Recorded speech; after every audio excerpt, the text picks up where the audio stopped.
মনে রেখো একটা কথা, যেদিন তোমার বিবাহ হবে সেদিন থেকে তুমি তোমার মাকে আর ভালোবাসতে পারবে না। যেদিন বউ বাড়িতে আসবে সেদিনই তোমার মাকে আর তুমি ভালোবাসতে পারবে না। পরিস্থিতি তোমার উল্টে যাবে। দিন যত যাবে পরিবেশ তত জটিল হবে।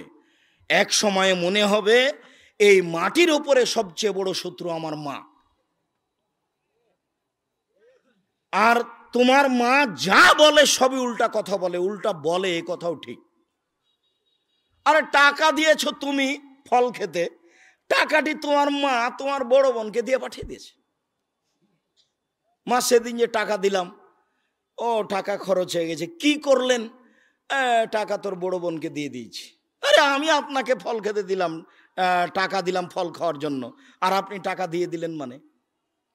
অবাক। আপনার ছেলে আর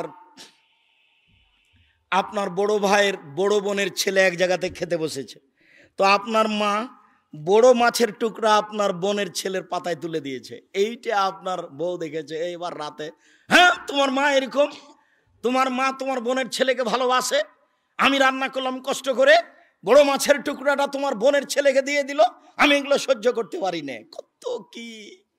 আপনি সন্ধ্যায় এসে দেখছেন আপনার মা বিছানে পেশাব করেছে, উঠতে পারে না, বিছান গন্ধ করছে।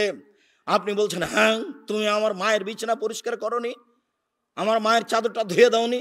তখন আপনার বউ বলছে, তোমার মাকে তুমি দেখো, তোমার মায়ের বিছানা তুমি পরিষ্কার করো, ওই ঘরে ঢুকলে তোমার মা আমাকে অকথ্য ভাষায় গালি দেয়, আমি তোমার মাকে দেখবো মানে? আপনার মা অকথ্য ভাষায় গালি দেয়, এ কথাও ঠিক। নেন এবার কি করবেন?